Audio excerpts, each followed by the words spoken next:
жақындағы тұрмыстық зорлық зомбылыққа қатысты Иә. заң қабылданды ғой. Иә. Ол бір пәленбай уақыт жаңа мәжілісте жатты, одан кейін сенат 1-2 ай қарап, содан кейін соңында президент қол қойды. Жалпы сол заңға деген көзқарасыңыз қалай аға? Кішкене мынау әйелін ұратын, үйде бір айқай шығаратын ер азаматтарға деген бұрын енді 15 тәулікке қамалса, қазір енді қылмысты бұрын әкімшілік еді ғой, оны қылмыстыққа ауыстырды. Осы тұрғыдан аға. Сіз жалпы сол заңмен оқып бүйтіп танысып сырттай болсын көрдіңіз бе? Иә, мен ол заң мен таныспын. Ол заң туралы мен өзім бір мәлімдеме жасаймын деп жүрмін жақын арада. Себебі үкімет бұл заңды қабылдағанда мынандай сұрақ туындайды. Қандай мақсатпен істеп отыр? Кімнің мүддесін қорғап отыр? Бұл ешқандай әйелдердің құқығын қорғайтын заң емес. Бұл ешқандай балалардың қауіпсіздігін қамтамасыз ететін заң емес. Бұл қазақ ұлтын жоюға бағытталған заң. Рухани азғындап жатыр халық. Бұны одан бетер азғындатып, малдың емес, хайуаннан да төменгі деңгейге түсіретін заң бұл. Мен бұны ресми түрде мәлімдей аламын. Дәлел керек па? Қазір-ақ дәлелдеп беремін мен.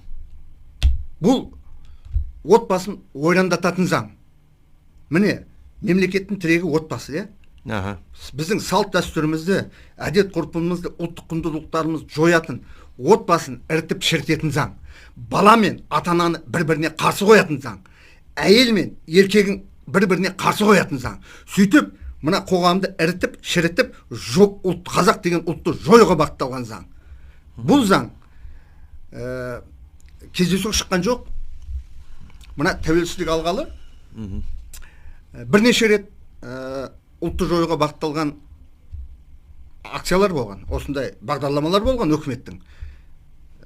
Есіме түскендерін айтайын. Алғаш рет мына тәуелсіздік алған жылдары қазақстандық ұлт боламыз деп бастама көтерді кәсіпкерлер. Ол енді бір кәсіпкердің отырып басына келген жоқ қой ол. Иә.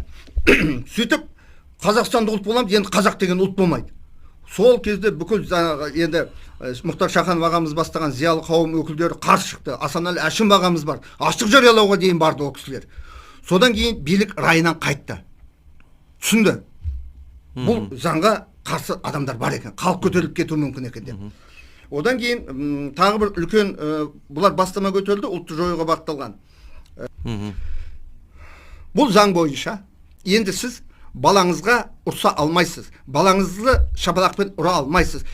Олай жасайтын болсаңыз жазаланасыз.